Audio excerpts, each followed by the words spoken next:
Hi everybody, welcome to Thursday evening. Insta Live Talking Away the Taboo. It's 8 o'clock and I am very much looking forward to bringing Chiemi from Misconception Coach onto this page. It's been kind of, I'm a little bit fangirling her. It's been like this for a number of years actually. And I know she's going to get embarrassed when I say this, but I'm going to keep the comments to the minimum. But I'm just so thrilled to have her on here and to bring her wisdom and her thoughts and her expertise to all of you. And here she is. Hello. And here she is. And we're all adjusting and whatever. Welcome. Chiemi, you told me that this is your first Insta Live. So It is, yes. I am so excited about having you here and inaugurating you into this phenomenal world of Insta Lives. It sounds like so much fun, and I can see why you guys do these on the weekly or however often you do it. It's wonderful. Look, it's fun, and this is really the best way to get the most information out to people and really have these genuine live one-on-one conferences and these discussions. And so I'm thrilled to bring you here, and I really want you to tell the people who don't know you, the people who don't understand and don't know what Misconception Coach is. Can you tell them a little bit about that? Yeah, so hi to everyone that doesn't know me. And so my name's Chiemi, and my page is under Misconception Coach. We started that in 2014, at the end of 2014. So there's been a lot of people that have started kind of from day one with me and are in the groups and have moved on and have all sorts of journeys and all sorts of ends. And so that is the part of the community aspect that we do, and obviously on the daily with just keeping people together with the pieces that I write. And I do counseling for infertility, trauma, and loss.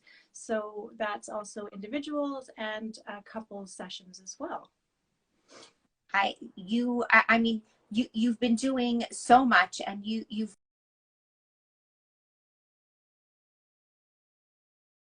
back in 2014 when people were just starting to talk about this. How did you, I guess the question before we launch into our topic is, how did all of this evolve? Like, why was this space important to you, and the different services that you offer? How did all of those pieces evolve?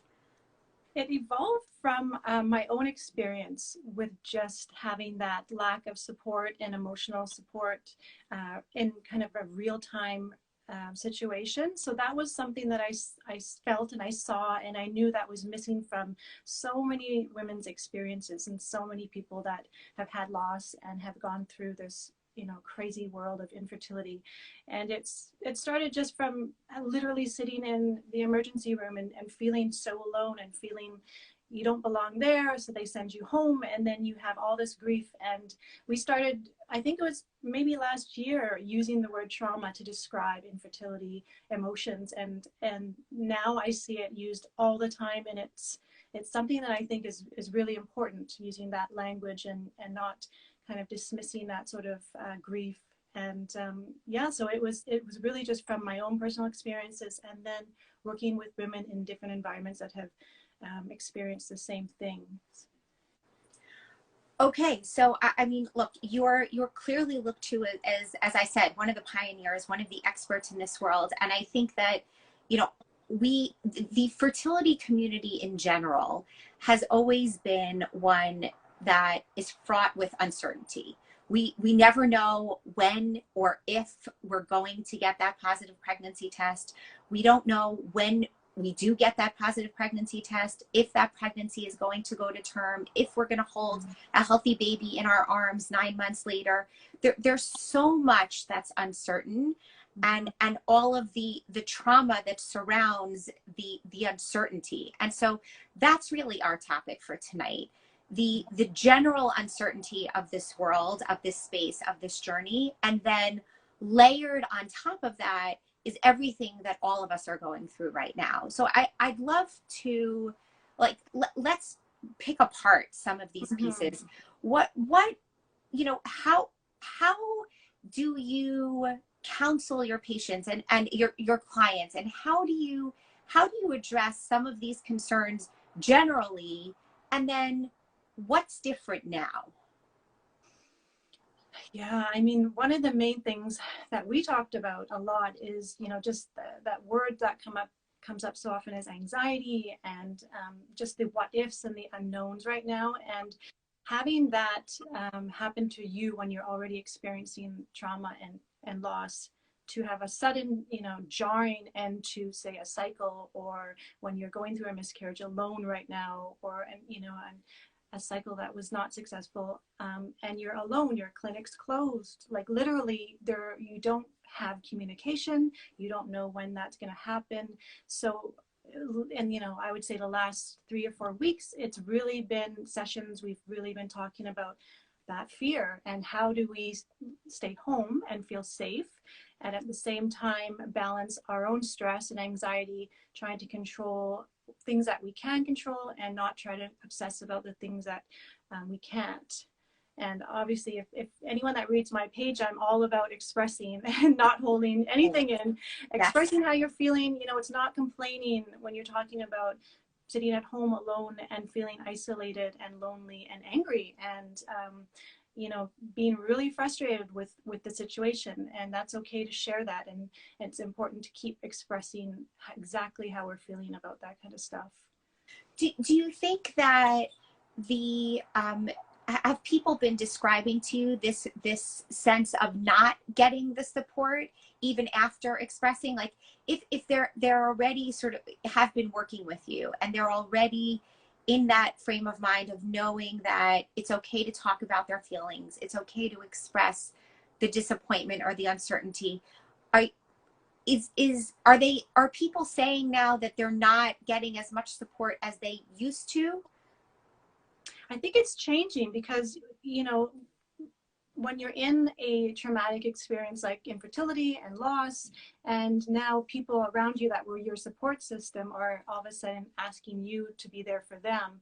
That's one thing we talk a lot about, is keeping those boundaries tight and not to derail right now, which is, really hard because people are pushing your boundaries. They're wanting to call you and having to talk to you, say, right now. Your mom's like, I need to talk to you now, and everyone's panicking and everyone's feeling that stress, or just friends that can't be there right now, and that's okay. But it's, yeah, the support system is definitely changing, and we talk a lot about how do we keep that support well for us. How do we stay healthy and also be able to function as a couple, as a daughter, as a Right.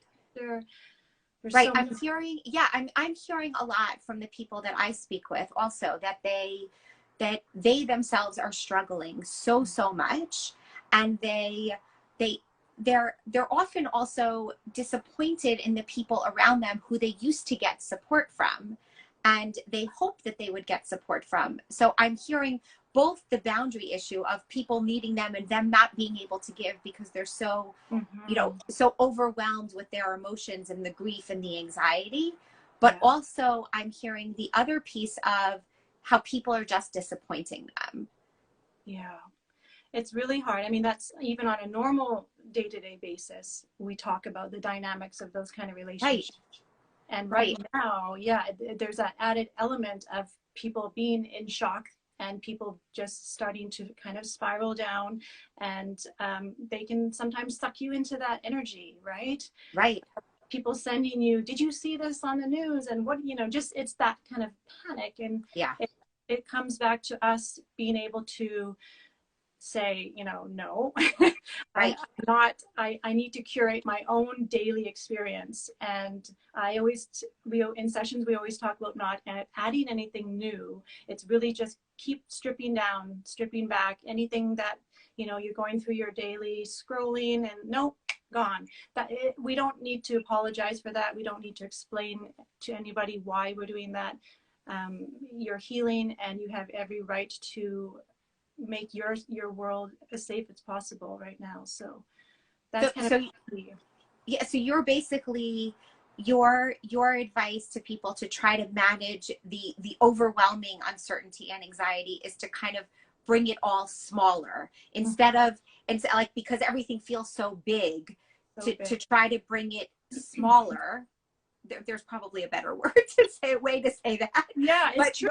Yeah, it's to bring it in tighter, I guess. Yeah, exactly. Right. I mean, because this big, huge world in a crisis, and that feels extremely scary. So when we can start to just bring it back to your daily existence of simple things that make you feel a lot more safe and a lot more comforted, and making sure that those boundaries are really set in place.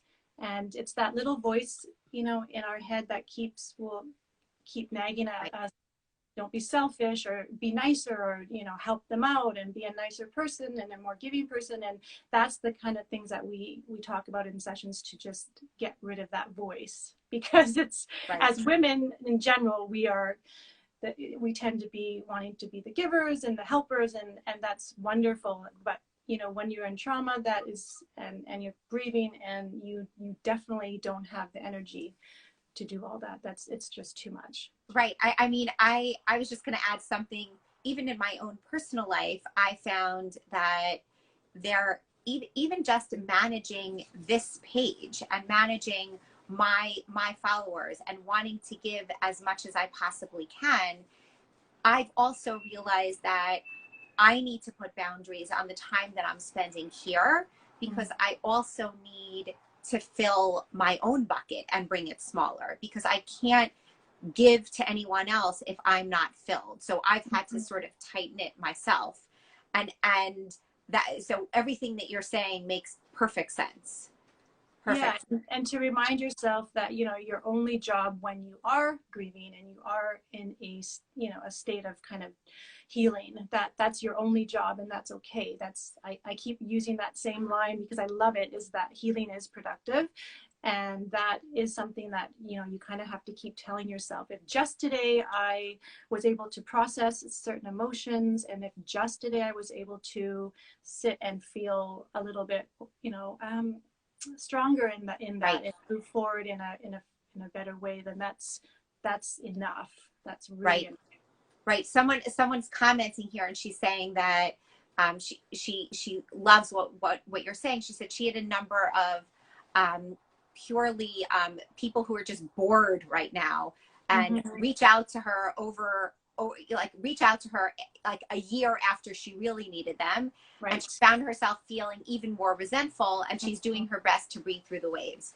And that's, I mean, I feel like that's probably common, because people, it's interesting how I find there are different groups of people who I think we all kind of fall into different groups right now. Some of us are even more busy than we ever have been. Yes. And others are less busy than we have been. And those who are less busy are trying to fill their time. And I'm guessing that these are some of that's what she was saying, like these boredom connections. I love the way she said that, are reaching out, and it's not so helpful at this point. Yeah, and it's hard because you kind of feel like, well, where were you 6 months ago? Where were you the day after? So it's triggering. Like we talked about that with Facing Creations, and that was something too, that there's a lot of triggers coming into play right now with exactly that, the dynamics, and knowing that it's okay.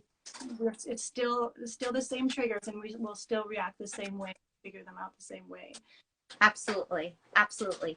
How would you, besides when we talk about these boundaries, and we talk about the people who, clearly this group of people is not going to be helpful because they haven't been the ones who have been supporting you all along. But what are there other things that you're recommending to people who are really suffering right now, to both to kind of put up those barriers around, to really try to feed themselves and feed their souls? What else do you recommend? I got, I do email back and forth sometimes after sessions with some clients. And one thing that I heard resonate this week was kind of that follow-up of, okay, I'm sitting with my emotions. I know that they're there, and I'm very aware. My boundaries are up. So everything's kind of locked in. but it's still that anxiety of, you know, I'm still worried about the future, the what ifs. It's hard to wait. How do we kind of sit and not go stir crazy?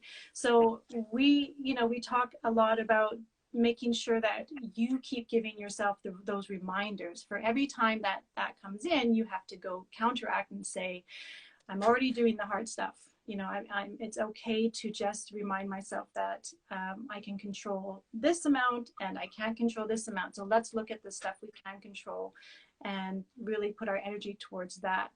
And you kind of take that weight and expectation off of ourself to have to do more, and just kind of get to a place of, I had a post today about trying harder. You know, it's like I should be trying harder and getting to a certain area that I'm supposed to be at. So just giving yourself that grace and giving yourself that compassion is really hard. Right. It's so interesting because I keep seeing, like, you know, a number of memes that say, like, you know, for the people who are in the category of, you know, being bored, who have more time on their hands, like, you know, I keep seeing these memes of like, oh, I've just, you know, co-authored this book, and I wrote a new symphony, and I you know, just expounded upon this lecture from 1490, you know, all of these things, you know, yes. And for all of those people who can take this time and be productive, that's great. That's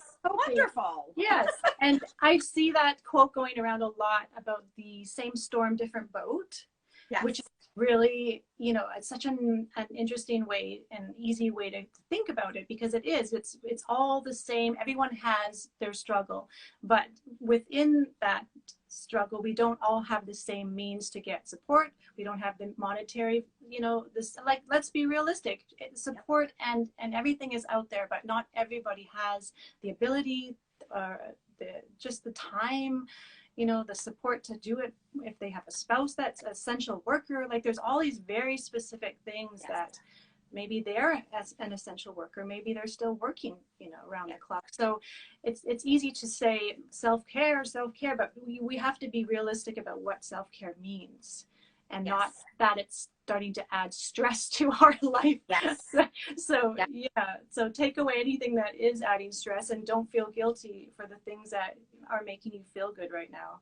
Yes, I mean, just simple items of, you know, just even getting groceries into your house is causing a huge amount of stress for all of society, with the wiping down, with the washing, you know, with all of the nonsense. Don't touch it for 3 days, you know, all of the different pieces. The simple things that we used to do, eat food. Food is such a piece. I mean, obviously it's a huge trigger for some people, but for others, food, you know, different foods give people such comfort. And even that is not a place that people can go anymore to give themselves that comfort, because there are too many things, too many barriers that have been put up in order to access it. It's true. So all of our little comforts are you almost start to feel like they're being stripped away. And then that's where the anxiety and the spiral starts to fester, because you're thinking, well, what do I have to hold on to, you know? And it's really that I just need one piece of good news, or something to look forward to, or something that can spark that inspiration. We all need that, especially now. So I think a lot of people, they're getting some glimmer of hope with the hearing back from their clinics, and having at least a tangible date. Okay, we're going to be open next month, or we're going to be so that feels good. That feels like there's a connection there, there's a dialogue there. Now you're not all alone. So sometimes we really need those tangible things. Knowing a lot of clients, they weren't able to call their clinic, and being able to, like, phoning and getting no answer is very, I mean, that's very traumatizing. That you feel, you know, your embryos are there, your life is there, and you kind of just want that reassurance that we're still here, we're doing everything we can. There's a lot of trust too that was lost a little bit, that is slowly coming back. Absolutely. Because one was, I mean, it's no one's fault, but it's just what happened. And now I think we're slowly starting to see that things are in progress, and it's all being done for the safety of everyone, and that's great. Absolutely. So, I always say, and I've had this discussion many times with different people over the last number of weeks, it's the uncertainty of all of it, that is the piece that really is the most jarring for people. The uncertainty on top of the uncertainty. Because if someone told you, don't worry, in August you'll be able to go back to your clinic and restart your cycle, or transfer a frozen embryo, or if someone gave you a date, you could manage between now and then. But the not answering of the phones, the not people not picking up their phones, picking up their messages, not having any responses whatsoever, this global uncertainty, that's the piece that's making people even more disjointed and really unable to figure out how to manage the day to day. Yeah, especially when you're already in a reality where you are in the what ifs every month. I mean, anyone going through infertility knows that sort of stress of waiting for tests, it's always waiting, right? And it's trying to keep yourself sane in between the waiting and in between other people's schedules, because it's all planned out for you and it's everyone else's schedule. And it's that, accommodating once again to somebody else's schedule, and you just have to sit tight and wait. And I mean, that gets really stressful and really annoying and frustrating. So this is kind of that on a larger scale, which is why it's extra hard right now, for sure. Very much so. Very much so. Do you think, I mean, what are other practical, besides sort of bringing things smaller and besides putting up boundaries, what are the other things that people are coming to you with that you can give, that you've been able to give practical suggestions as to how to manage them through the day by day or the hour by hour even? It's, there's no step-by-step guide for that fits one size fits all. And we can have things in place, obviously, that help us feel safe and help us feel supported, but it's really a mental game, isn't it? It's really just making sure you're on top of that voice that sneaks in and starts to make you doubt your worth, doubt your strength, doubt your courage. The list is endless, and it's making sure that when you do start to hear that voice, to remind yourself the opposite, and really kind of think about how you can go about utilizing that strength that you're feeling and kind of push through in a positive way. And it's not about setting up huge goals. It's just kind of using that energy. How can I make this an affirmation of feeling X tomorrow, just a little bit more, whatever that is you want to feel. That's really kind of the day to day. So it's not about like a checklist of things you must get through or things you can go to for support. It's more just like, today I put on pajamas. Yeah. Instead of, or new pajamas. New pajamas. But it's more, if you want to wear the same black leggings for 5 days, that's totally fine. Right. But right. if you're feeling ugly in those leggings, or you're starting to feel like you're doubting yourself, it's about, making sure that you're staying on top of that sort of negative self-talk. And that's really the daily struggle, is making sure you feel that confidence and making sure you remind yourself that you're already doing all the hard stuff. And but what if you can't? Mm-hmm. What if you can't? What if it's just too much? What if you can't? Yeah, what if you can't? Some days you just can't. And that's, we talk a lot about the middle, being in the middle. And that's the voice that I basically write through and talk through, is that moment of kind of just laying in bed and not wanting to get up and feeling the symptoms of depression and anxiety and just having that blah. And how do we get, I ask my clients a lot, what was it in that second that made you get up? And one client said the other day that it was her dog. My dog had to be fed, and my dog was staring there at the side of the bed. Right. And these are like beautiful examples of what gives us what makes you get out of bed, what makes you say, you know what, I'm gonna go outside, get a little bit of fresh air. Let's not get crazy. Let's not go, for a 5K run and then go to make all these crazy plans. Let's just keep it super simple. Get up, move, Right. breathe, pet your Right. dog. I always say, make sure your pets are near you for sessions, because those pets make you just feel so much more relaxed. And Amazing. yeah, and you know, interact with your spouse. But if your spouse isn't there, or you don't have one, and you're doing this by yourself, then connect with people that are going to validate. Don't call your sister who's going to say, you know, just relax, or why didn't you do, like, you have to know. My You have post to today. know. Exactly. Just relax. Yeah. Yeah. Just, yeah, you have to know who's going to validate and who's going to be the right kind of support. So give them a call, or log into the Facebook groups, or on Instagram, and make sure that those obviously are not going to trigger you. But it's just making, setting yourself up to keep that momentum forward of feeling kind of centered and grounded a little bit. I, I I just keep imagining the, the person who just doesn't just doesn't have the answers, has not heard back from the clinic, has not, just went through a loss, and the grief. And because she just had a failed cycle, and she doesn't know when things are going to happen again, and that grief, and I've talked about some of this also with my followers lately, the grief on top of everything else that's going on. And I it's an extremely difficult time to be able to, number one, tap into what you're really feeling, because there are so many things that one has to do to go through a typical grief process, let alone a grief process in the time of uncertainty. And yet, and these support pieces, the self-care that a lot of us would normally turn to, are not there. The grief on top of the grief, or someone who's had grief and has had trauma in the past, like the layer upon layers, like what do you say to someone like that? How does one begin to even approach that?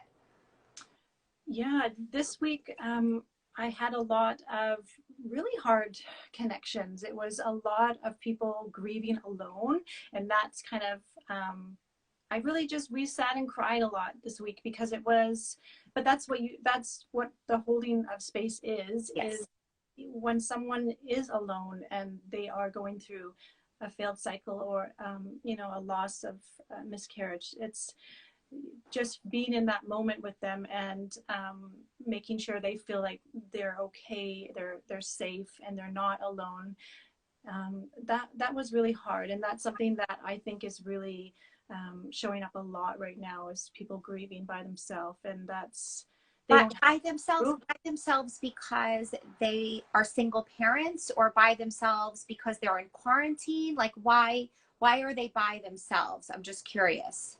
Well, I think we feel like we grieve alone anyway, but Yes. it's also just, yeah, it's very psychological as well, when you can't go outside, and you can't go to your clinic, and you can't call people, and the hospital, you shouldn't be going there either. I mean, that's a very isolating mentality and scenario. So Yes.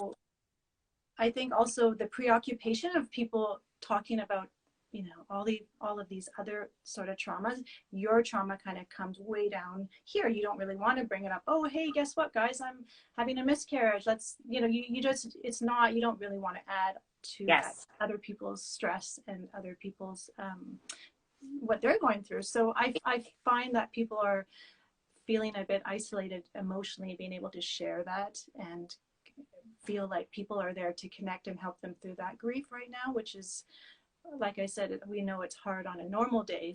So a lot of sessions have been around losses this week. Yeah.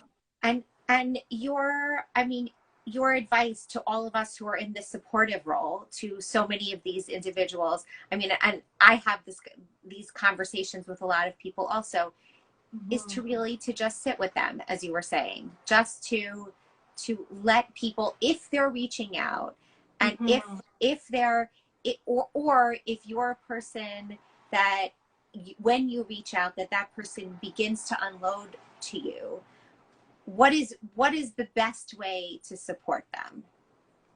Yeah, I mean, we know the worst ways, don't we? Yes, we know what feels so triggering is when you just want to vent how you're feeling, and A lot of people think, you know, why should I don't want to complain. And I posted the other day, it's not complaining, and it's not being too needy, and it's not being a Debbie Downer because you're talking about your feelings. So the main thing that people, you know, really like is just the mirroring of their emotions and the validation of those things, and not suggesting or adding your projection of the experience or even your personal experience onto what they're going through by saying, oh, you know, I had a friend who had a miscarriage. She was, you know, it's just any sort of platitudes or little story. It's just not, that's not what people need in that moment, especially when it's really happening right today. Right.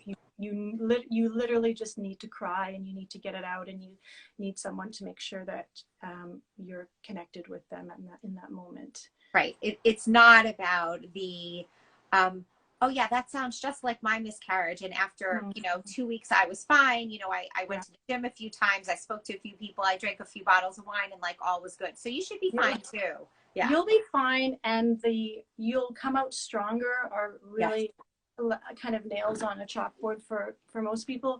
Yeah. It's just that whole vision of what they see for you when you're healed, when this is all over and done with. You know, that's a very it's a very polarizing emotion to feel from, and obviously these are often friends and family, and so it can be even worse when it's someone that you're close with. Even more painful. Right? Yes, yeah, absolutely. it's really hard. So those kind of it can feel polarizing when people don't just hear what you're saying. You know, I'm sad, I feel a loss, I'm angry at my body. I mean, there's a whole bunch of stuff that people need to just share, and without judgment or without sort of other people projecting what they think about it.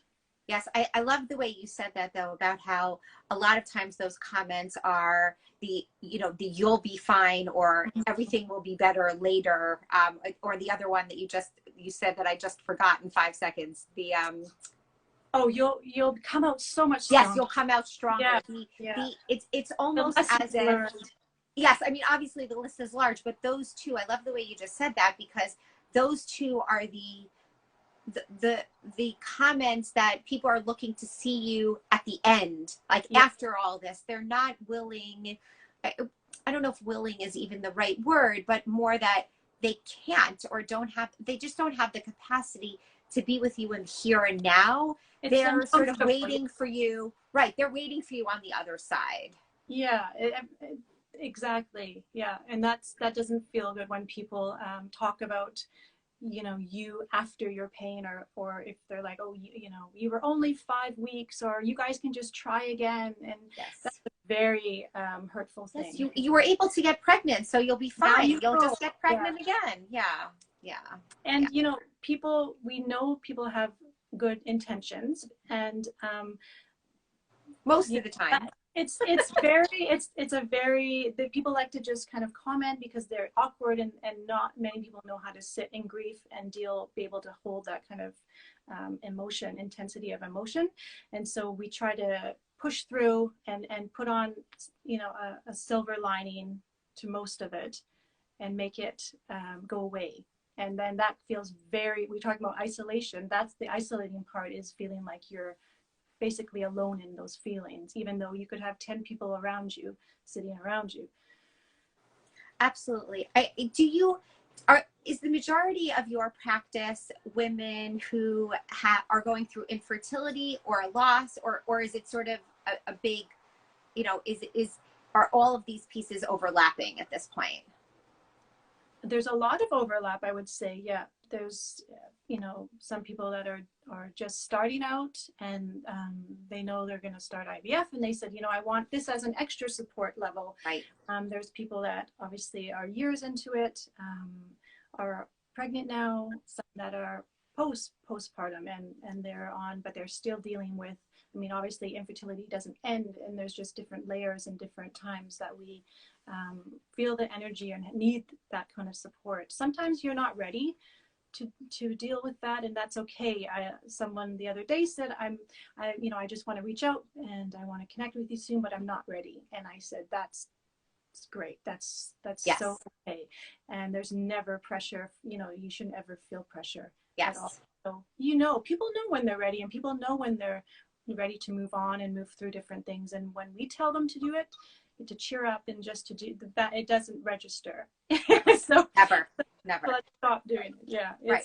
It always has to be an internal choice. Yeah. Obviously, you know, a lot of times the messaging has to happen over and over again before that internal dialogue changes. Yeah. But at the end of the day, this is about the internal dialogue of, yes, now I'm ready. I have been through so much and I'm ready to reach out and ready to get help, as opposed to I'm just going to squash that and push it away and just move on with my life. So it's yes, you have to be ready. One thing I was going to talk about that falls under this is this the partner role, and how that is really hard for the partner and how it can feel really polarizing when, say, you are feeling certain emotions and your spouse or your partner is saying, you know, just get on with it, and they're obviously not as their experience is so different. They didn't have a physical element of the experience. They're, say, just a more positive person, and they're not, whatever that is, or it could be the opposite, but whatever that in the same household, it can be really hard when you wake up feeling like you can barely get out of bed, and they're like, okay, let's go do yoga, let's go do something productive, it's all that like added pressure now of having to be productive and having to be at a certain level with them in this experience, feeling on when you're really feeling off. Right. And it's okay to have, in couples sessions, we talk about you know, it's okay, how do we support somebody that we live with that is, you know, I hate seeing you sad. That's one thing that is resonated in sessions, is the other person will just say, you know, it hurts me to see you sad. And that's okay. It does hurt to see someone you love sad. And your job is to be able to deal with that, not the person that's grieving. So you go for a run if you have to, and let me just sit here and cry, do whatever I want. But it's when we start to project our own level of expectation emotionally of where I want you to be, because it's hard for me to hold. So yeah, in couples that even have gone through the similar, obviously together for years and years, it's a very different experience, and that's okay to everyone to have their own needs. Very much so. And I also find, and I'm sure you find this too, obviously we have these like notions of what those gender roles I wouldn't even use the word should be, but what we think they ought to be, or what we think they might be. And that the woman is always the one who's grieving, and the man is the one who's, you know, off hammering, or you know, out with his friends, so to speak, you know, not anymore. But, you know, he's the one taking up projects and not dealing with his grief. And she's the one who's, you know, sitting with it and really going through the physical changes, the hormonal changes, and the psychological pieces. But that's not always the case. No. And it's very much, I love what you said about the fact that, you know, it's about really hearing where the other person is, and making sure that you respect and communicate and really appreciate where they are, and allowing them to do what they need. Yeah. I mean, we, you know, in sessions, we say, the husband will say, well, tell me what to do. Guys just want to, just tell me what to do. So we'll say, okay, well, why don't you try to mirror, no problem solving, because guys also like to problem solve. Yes. So just mirror, I see that you're feeling, I just see that you're feeling a bit down today, and give her space. Don't try to analyze it. Why are you feeling down? Or why don't you just mirror it and say, why don't you take some time just to relax, and I'm going to go to the other room. I'm going to go watch football, whatever. Not to stereotype, but, you know, it's just that mirroring. It's okay to support from afar is one thing that we learn, and it's okay to support by just witnessing and validating. You don't have to solve, and you don't have to fix it, and that goes a long way. Yes, because this inherently is really nothing that can be fixed or Exactly. can be solved. So Yeah. there have to be other ways to support, because this is not about a broken wall that, you know, needs sheetrock and some paint. This is really about holding space in a very different way. And also when you're already feeling your self-esteem has been chipped away, having to be fixed is something that starts to play into our own dialogue. And when we see people wanting us to be in a different space or emotional space, that goes back to kind of that, I'm failing at this. I'm even failing at grief. I'm failing at not being stronger. I'm failing at not being a good wife or a daughter or a sister, so that can start to get hard on our own mind and how that plays out. Very much. And I've actually been hearing that a lot lately, where people feel that they're not only, they feel bad for grieving more than the partner, but that they're not giving them enough of what they need on a normal basis in terms of their regular relationship connection, because they're still grieving so much. And so they're feeling even more disconnected. And that's very disconcerting for so many. So hard. And it's also your own, where you expect it to be. There's a lot of people that are pregnant that have the mentality that I should be happy now, I should be elated, I should be a certain way, and they say, I'm just not. I feel disconnected. I'm just not attaching emotionally. I'm not there yet, and that's okay. There's no, it's something that you're forced into. Everything is so fast and so rushed, so that sometimes when you do end up at a place of a pregnancy, you're kind of just still just swirling around, like, what, how did this all happen? How did I get here? Years of trauma. Mm-hmm. Yeah.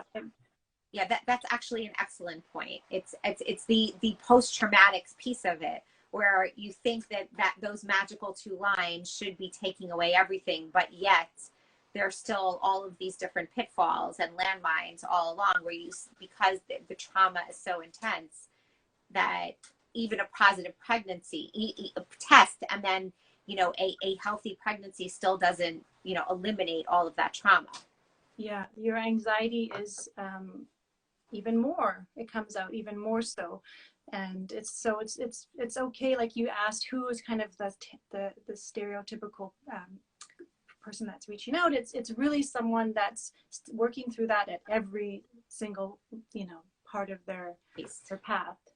Yeah, because it'll come out, and even after they have a toddler, or they're trying their second one, it's the same cycle will come out again. So just working through those exact same things, but with new techniques and new tools, and kind of a new mindset. So that helps a lot. Look, that makes perfect sense, because we all know that trauma doesn't go away. It sometimes gets overtaken by what's here and now, and what needs to be dealt with in the present, but it always lingers in the background, and then unfortunately tends to come out at times that are not so opportune, or when there's some other outside trigger that shouldn't say enables, but that brings it all back. And so it's trauma is something that has to be dealt with. And you could even flip that and say, obviously, going into our infertility trauma, our childhood experiences, our adult experiences, we have health issues, and we have mental health issues. All of that plays into, it's not just infertility.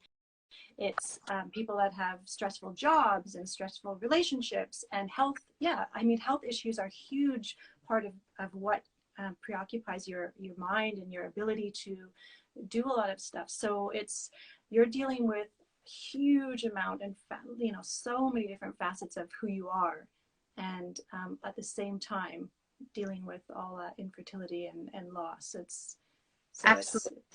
Absolutely. Chiemi, you are clearly one of the forerunners in helping families through this process, and I'm incredibly grateful for your coming on here and sharing some of your wisdom with everyone here.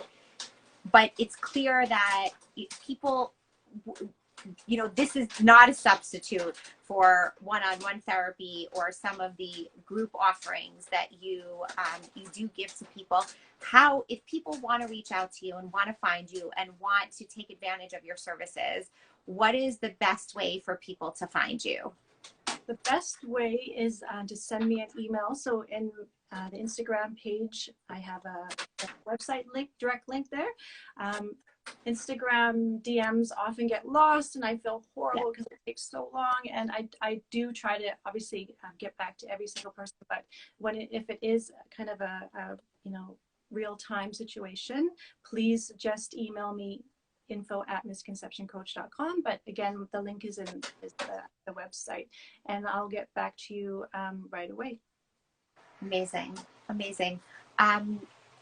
Last parting thoughts to this audience who, you know, we're myself and all of us in these uncertain times, as coming from a place of wisdom. Chiemi, help us. Well, my voice would just be to keep reminding everybody that they already have everything that they need to get through anything that they're going through. Sometimes infertility makes us forget how strong we are and how amazing we are, how much of a fighter we are, and that's really the hardest part, is reminding ourselves that. And my job is just to talk you through that and remind you, and make sure that when that voice starts to creep in, that we kind of bust it and get it out and replace it with really great things. Much amazing better. Amazing, amazing, amazing. Thank you so much. For all of us, I know that this has been incredibly important, and this live will be saved and will be put up on YouTube afterwards. It'll be saved here for 24 hours, but it'll be put up for people to access later on, because this advice is universal for all of us who are going through this uncertain time in the world's history, and the extra added layer of everything that people are dealing with in the fertility space is just unfathomable. So I thank you so much for being here. Thank you. We will, if anybody needs to reach out to Chiemi, you know how to find her. She just said through her email. And I thank you all for joining us. Thanks, guys. Thanks so much. Thank you so much. Good night, everybody.